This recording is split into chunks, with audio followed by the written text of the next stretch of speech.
So I'd love to welcome the next guest in the video series that we're doing for the Speakables community. And Greg Ward is my next guest. And Greg is currently Vice Chair of Professional Speakers Association New Zealand and goes under the very, very traditional moniker of professional speaker. So Greg, if we could open up with, professional speaking means so many things to so many people. What does it actually mean in your world? What does it look like? What do you do in a normal world? I have a wide range of foci when it comes to the market. Predominantly, I work as a master of ceremonies, and that was in the traditional face-to-face sense. But I've also covered elements where I've been a TV presenter. I've worked in stage, run events companies. I have worked as an actor, performer, entertainer, multi-instrumentalist musician.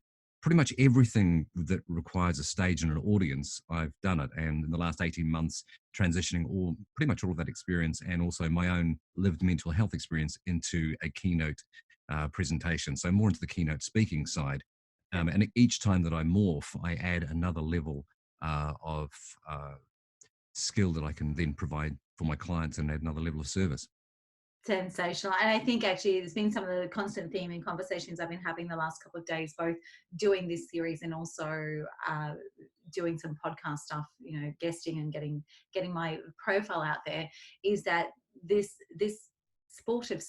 speaking as a sport it's a contact sport, and we have to continue to build skills and continue to actually add layers. As you're talking about, this is like, it becomes something that I almost feel like we need to give a warning label to those who are considering it, because once you're in it, you can't get out of it. It is true. It is extremely addictive. It's a very addictive sport. So I call it a contact sport. I'm like, it is. You got to be in the arena, you got to be getting hit up, and then you've got to learn from it. It's definitely a contact sport. So when it comes to your day to day, what has, we're all talking about, actually, let me back up for a moment. We're all talking about, there's a lot of commentary out there about chaos and change and rapid fire change. And, an interview I just did with somebody in the US, I was talking about, it's like this constant smack in the face. Like, let's take a breath and then we get smacked around again. So whilst it's all well and good to talk about chaos and change and the rate of it, what was the moment for you, your personal moment of truth, where you suddenly went, oh, the world's going to change for a moment? Well, mine happened probably slightly earlier than most, in that I ended up late into a virtual meeting. So I've got a client who generally uses Zoom predominantly for catching up with board meetings and for the conference committee for a particular conference. And I arrived about 10 minutes late. And as I rolled into the room, the convener was saying, and that's why we're going to cancel, and I'm going to, and then started to go through the administration of what he was going to do. And the news from the coronavirus had obviously been ramping up, and he was being prudent, and he had a significant financial stake in it. So I realized that I didn't want to lose that, and it was a watershed moment. And I threw to him and said, "Look, we're not going to cancel it. We're just going to change the format. We're going to go virtual. We're not going to use a face-to-face." And essentially, on the fly, I crafted up a wonderful potpourri of elements, including my experience from a television standpoint, from a performance standpoint, and ended up actually twisting him into the position of going, wow, this is amazing. Sounds exactly what we want to do. And we transitioned that into a virtual conference. So we're still in the process at the moment of nutting out exactly what that will be. Yeah. So that was roughly 3 weeks ago. Okay. And it was then went to the Adelaide conference for Professional Speakers Australia. And the severity of what was actually happening started to really come in. And there was call after call after call of clients cancelling or postponing, and all I could do was essentially at that point go, support. What can I do for my clients? But that was a realization. Yeah. And I think that's actually been, I was at that conference as well. And I think Friday was really ground zero. Friday was the day that the phones just started lighting up with those cancellations and postponements. That was sort of like, that was that moment where everyone went, I remember watching people around me getting dozens of cancellations, some people over 100 cancellations in a space of a few hours on that Friday. And what I noticed though was there were two things. One, we were actually quite fortunate that we snuck our conference in before it all shut down. And there was a camaraderie and a thing. The other thing that I love, and I've always been of the opinion that when there's crisis, you serve. And what I loved was, I think as a cohort, and this is what I'd love people to understand, as a cohort, speakers are driven to give. That's what we're doing every time we speak, whether it's on this platform, whether it's podcasting, whether it's on the traditional conference stage, we're there to give and to share. And I think that really has come through. I have not spoken to one person who didn't say my immediate thought was to look at how I can serve. And I think that is a quality that when you actually are making it from a speaking perspective, it's not because you like the sound of your own voice, it's because you're actually there and you're serving from the platform. And I think that's really shown up. And that's one of the things actually I just realized, and I really want people who have been looking at this and playing with this to understand, is that there is this incredible sense of how do we serve. And I noticed and watched all of you, and my business has more than a half because of the changes and we're pivoting, but I watched all of you go, okay, now what do we do to help? And I really love that. And I want everybody to take that message away, because all you've done is get on the phone and help your clients and go, how can we shift this? So what would be, for those people who are getting a little bit caught up in the anxiety of all of this, what would be the number one thing that you would say to them to take one step to make it a little bit different? I would say pause for a moment and just have those elements of gratitude as well for what you actually have and what you have built, created, and what you're planning to create as well. Yeah. We spoke earlier on around this point, and one of the things about knowledge is we don't know what we don't know, and sometimes that can be quite a limiting element. But another factor is sometimes we don't know what we do know. So taking those moments to be able to just pause, reflect, and think about what it is that you have that you can potentially use for your clients is a really powerful thing. I've likened my situation here. I'm currently in the last 2 days of self-isolation after coming back from the conference. So we are fortunate in that the way we've built our business, we have an external office from the house. So I'm holed up in here, and we have it's got all enough of a mod cons to be able to make it work. But the truth is I only have what I have, and so I feel a little bit like Robinson Crusoe. And this new situation calls for a new level of thinking, and I have essentially taken everything I can and I've tested it till it breaks. And then I've gone back and put it back together in a different way and then broken it again. Then there's a kind of a analogy or synonymous with the I think it was Apollo 13 with the mission. And so they've had this major catastrophe. All they have is what's inside the capsule. They have to fix their issue by themselves with support from the ground, but they've got to fix it by themselves with only what they have. And that's what we find here, because nothing's really changed for us realistically. The only thing that's changed is we can't physically be in the same space with each other. Nothing's changed. We still have the same needs and wants, and Maslow's hierarchy, everything's there. It's just that we can't physically do this. So sometimes it's better to just to sit back for a moment and go, right, what do I have? And how can I use that to achieve what I want to achieve? Yeah, and I think that's so important. I actually really love that analogy of the Apollo mission, because that's so true. We're caught in these capsules, and for some of us, it's the first time that we've actually had to, close the doors to the outside world and go, how do I fix this? Right. And the truth is that we shouldn't be looking to fix it. I also love the fact that you're like, I've tested it and I'm breaking it. I'm breaking things again and again and again, because right now we have the ability to break things. I talking to someone at that conference on the Sunday who watched his business blow up in front of him. And I said, well, if the world was perfect and you could get out and do whatever you wanted, would you still be doing that business? Or would you do something else? And he talked about this amazing service that he'd had in the back of his mind for years. And so we fleshed it out. I gave him strategy. He was writing it all down on his phone, taking the notes. And then he said to me, and it was something he was going to pitch his top 10 clients. He said, this is awesome. I'm writing the script for the email. And I'm like, no, you're not. He's like, what do you mean? I'm like, so they're your top 10 clients? He said, yeah. I said, so you've got phone numbers for all of them? He was like, yeah. I said, so you think in a world where we've just been disconnected that an email is going to cut it? I said, get on the phone. And then he looked at me and he said, but it's a Sunday. And I said to him, has the world not gone mad in the last 48 hours? Is there not a better time to break the rules? Call that guy now. And he did, and he ended up with a meeting on the Monday. And I know he was going to be looking to this and he's going to be saying she's talking about me. But he got a meeting, came back to me the next break and said, I'm now flying back to Sydney tonight. So tomorrow I've got a meeting with this guy at 10 o'clock tomorrow morning. Right.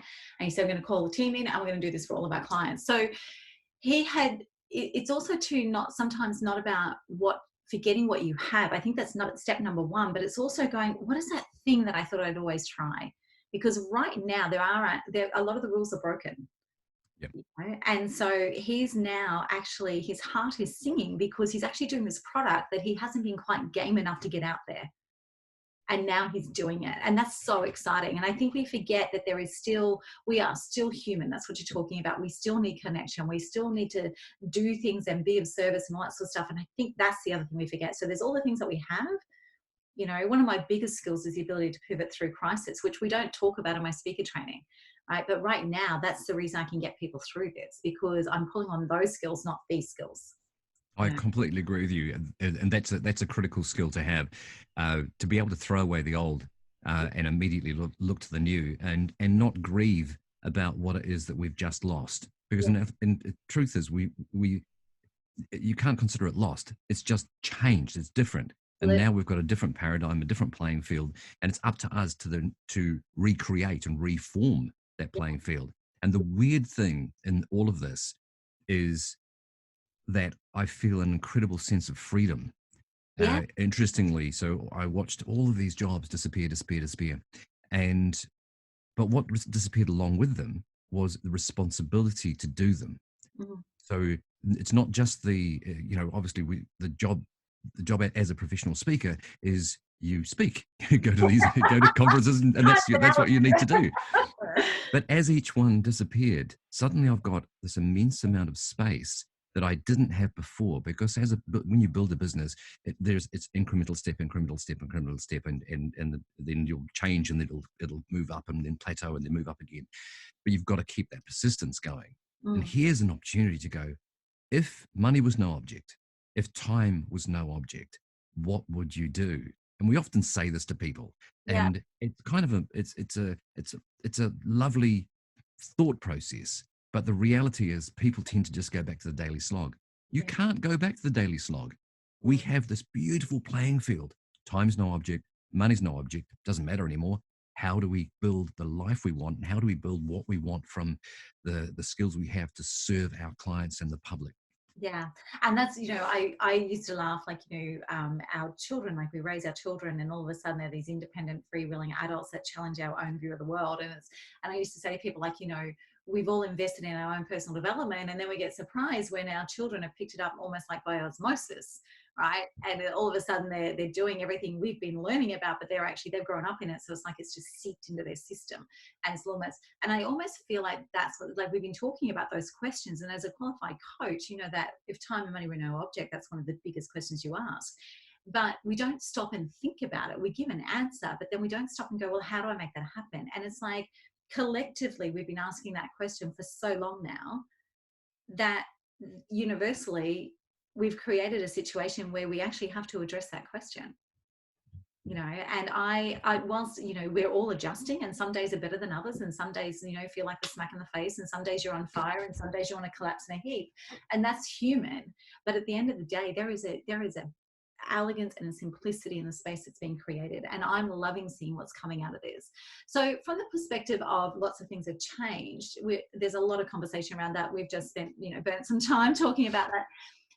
But what hasn't changed? Because there are certain things that haven't changed in the world of every speaker that I've been speaking to on this series. So all of these things have changed. What hasn't changed for you? What hasn't changed for me is the focus that I'm personally having on the business. I've always been pretty driven in how I build my business, and that's been pretty successful. That hasn't changed. In fact, if anything, I'm even more committed to this as a continuing career. Because this is who I am, and the people who are involved in this are my tribe. That's exactly how I feel. So there's nothing changed in that respect. As I mentioned before, the only thing that has changed is that we physically can't actually catch up. Yeah. But it's that day to day. It's the continuing connection with family, the continuing connection with colleagues within the industry, and just the element in the back of the mind, which is persistence is the key. Yeah. You must persist. Mhm. So there's a lovely, lovely quote about the river cuts through rocks, not through its power, but by its persistence. Yeah. Jim Watkins. You just keep on going, and Yeah. that's through all of this is the power to keep on going. Mhm. And with that comes an opportunity to be able to stop for a moment to practice some self care, Yeah. and allow yourself moments, because I've gone through periods here where I am terrified, I am in tears, I'm completely elated, I'm completely deflated. Mhm. All of these emotions are coming through, but if the one thing happens is routine, Yeah. persist, keep going. Yeah. Do one thing, do one thing, do one thing, and you eat an elephant by one bite at a time. Absolutely. And I talk all the time about just find the next step. Just what is the next? Don't worry about what all the steps are. Just what is the next step that can keep you in motion? What is the next thing that you can do to move you forward? And I really love that. I love the fact as well that you describe all those different emotions. For some people that's happening before breakfast, all of those emotions. You know, what I've been saying to my private clients and people I work with is you can go to pieces, but you cannot do it in business hours. And people are laughing at me, but I'm like, seriously, give yourself permission to go to pieces at the end of the day. Put strategies and rituals in place that allow you to still go to sleep after that. But during business hours, it's about that ritual and discipline. And where, I have a lot of, so this week was supposed to be back-to-back workshop days. We had 5 solid days of workshops booked out. And so how I'm filling the space is by doing things like this. So I recreate a ritual to make sure I'm still at the desk. And I think that's a really important piece of advice.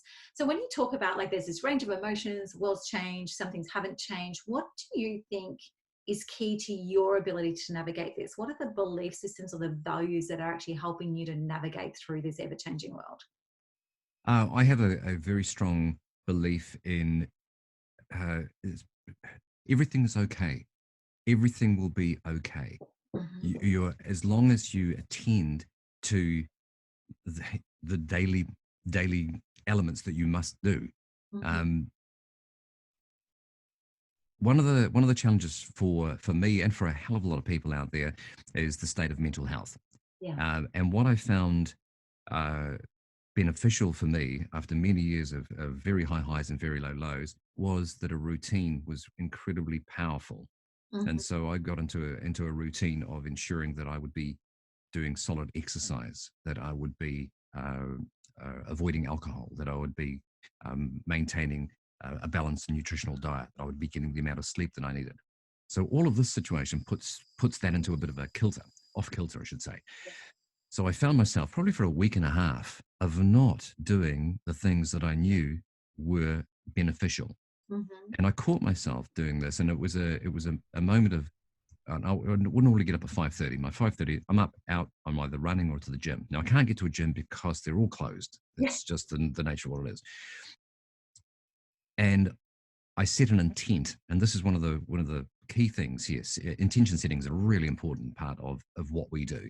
So whatever we set our intention on is where we will go to. But it's not just a matter of setting the intent. It's actually you must follow up. You must make a decision and then do an action on that decision.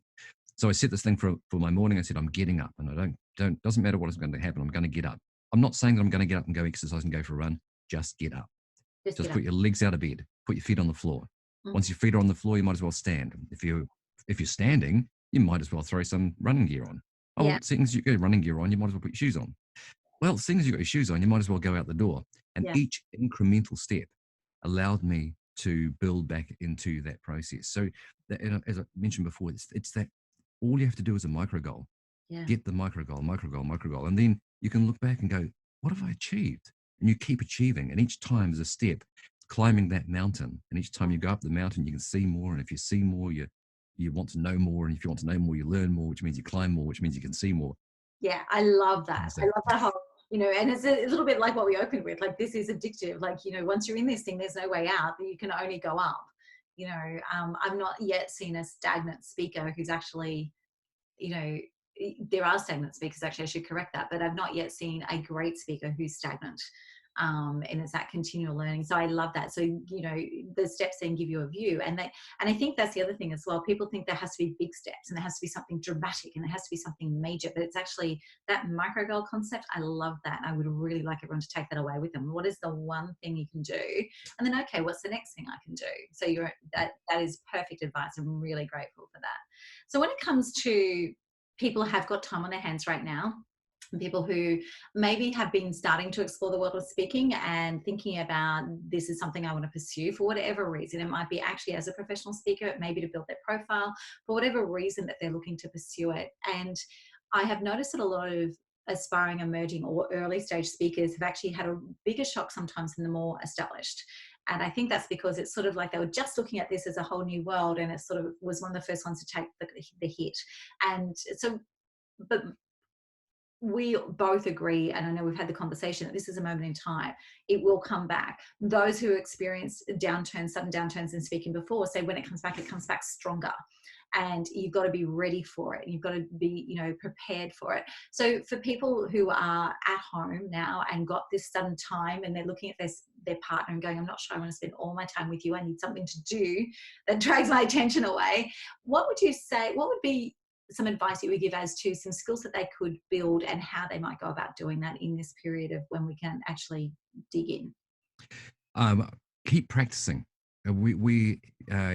Excellence is all about practice. So we have to do to be. Mm-hmm.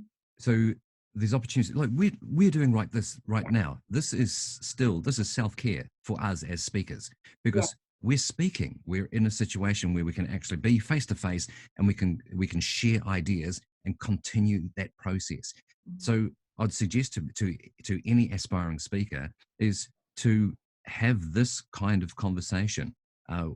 When you have a group as well, it has so much power because you're able to then bounce ideas. So having a network where you can practice this is really important. But I've always said this about speaking. If you want to play the violin, you must play the violin. If you want to learn how to play a piano, you must do that. If you want to run a 10-second 100 meters, you must start by running. Mm-hmm. And the same applies to speaking. If you want to be a speaker, you must speak. Yeah. And so it's finding any opportunity, and every opportunity is right here down the barrel of a camera right now. And connection is literally a click away from all of the people in the world. Oh, find your click away. Yeah, find your communities within your local communities, within your whatever it might be, your friends, your peer group, a church, a community area, whatever it is. Speak, connect, because you have skills.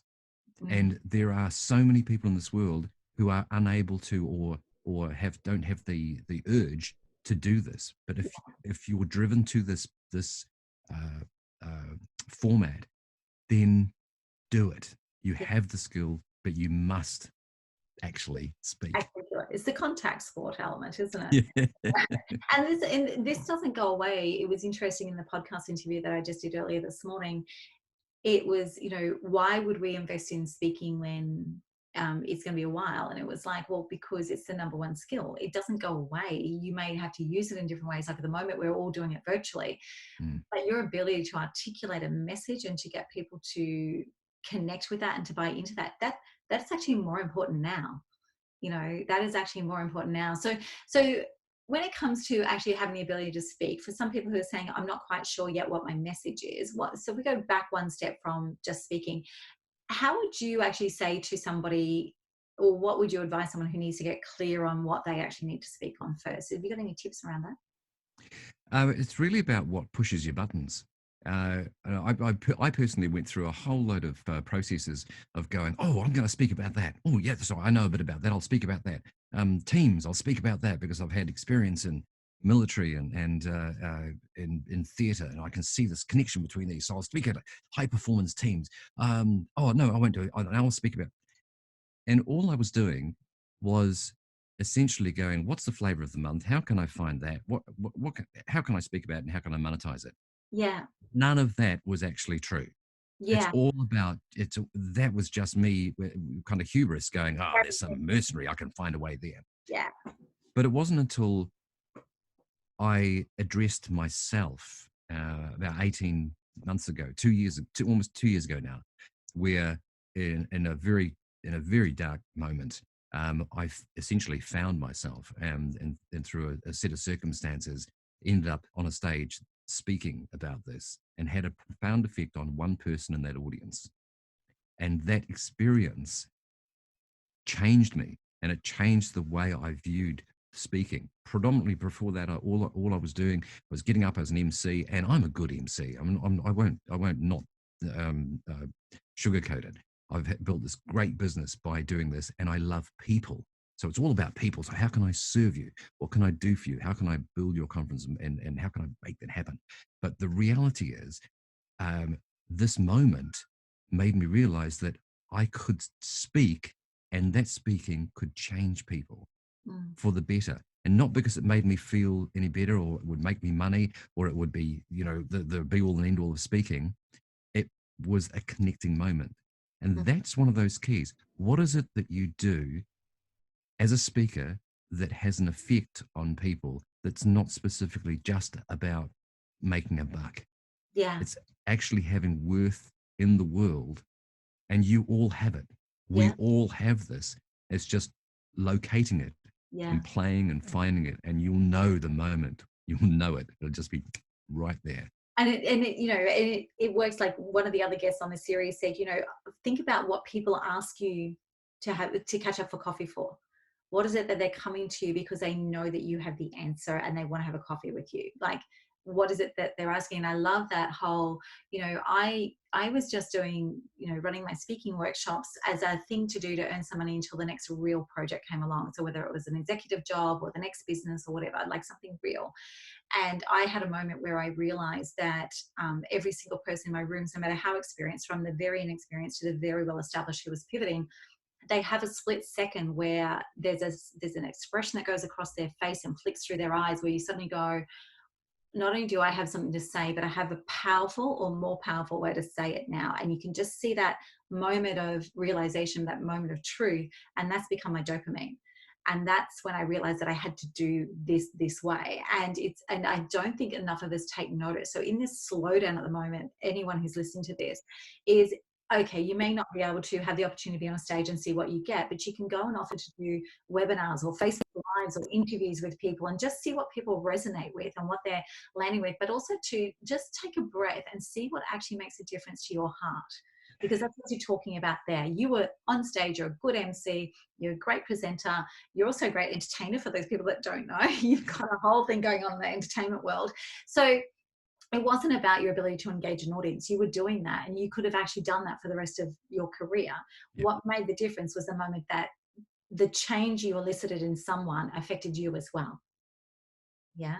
So if you think if people are trying to look at that, I think some reflection would be great. So it's also, yes, about how you do get this now, but you can actually sit in the space of your own home with your favorite cup of tea or something and actually reflect on those moments where you have felt this as a result of what somebody else has been able to take from or been able to do because of hearing from you, or because of being in your world, or because of being part of your team. And I think that might be part of the key. Yeah.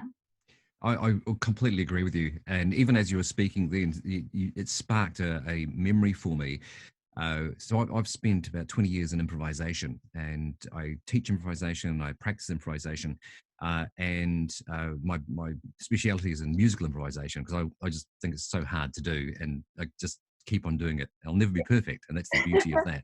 But when I was training people and tutoring people in it, I would be in this beautiful, happy space where it's a skill set that I know, and it's a art form that I love. And as I'm tutoring and I'm hearing people get things, there's a moment, and it's this profound moment of, wow, I didn't know that. There was Yeah. something about that. It was one situation where I went, I've just learned something about myself and the art form, and how I connect with this art form in this moment where I'm supposed to be the master in that situation, and the realization that I'm still just a beginner, Yeah. and every moment is a learning moment. And if you're open to it and allow yourself that insight, it's a really beautiful thing. So that's one of the aspects of speaking as well, is allowing yourself to be open Yeah. to ideas and to listen to yourself, listen to those pennies drop. Yeah. And catch them. Yeah, I think yeah, a lot yeah. of people do actually hear the pennies dropping, but they don't actually stop and catch them. And I think if we catch them, and that's what this slowdown is really about, like it's actually giving us time to breathe, to think, and to catch those things, and listen to the things that, one of the things that we do talk about a lot when I'm training people is exactly what you spoke about before. Like you could speak on all these things, like I'll speak on that and I'll speak on this and I've got experience in this, but it's actually there's two things. What do you actually have the right to speak to? So where is your knowledge and expertise so deep that you have the right to share your knowledge with others? So where is it more than just a soundbite? I call them the soundbite artist. You grab something from anywhere and create something, and it sounds as though it's theirs, but it's not, because you can't go beyond that soundbite. So the first thing is, where do you have the right to speak? And the second thing is, would you fight for this? So if someone told you that you could never speak on this again, would you fight for it? And I think if you can ask those two questions and bring them together and answer them honestly, then you've got the start of the journey. That's a beautiful way to put it. I think that, would you fight for it? Yeah. That Yeah. is so true. And but and that's perfect analogy for the speaking world. It applies to pretty much every other area of your life as well. So that's a lovely piece of take home. Thank you. So, Greg, I'm actually going to have to wrap it up there. I've just seen what the time is. And I know that we both got our days. Well, you're actually well into your day. So, again, everyone, Greg Ward is the Vice Chair for Professional Speakers in New Zealand. I keep going to say Professional Speakers Australia. He is an exceptional MC, an extraordinary human being. And I really do thank you and appreciate everything. For those of you who want to reach out to Greg directly, his contact details were in the post yesterday. They'll be in the comments below. And of course, we'll reissue them when we regroup tomorrow to talk about what we've taken away from today's session. Thank you so much, Greg. Thanks, Jacqueline. It's been a pleasure.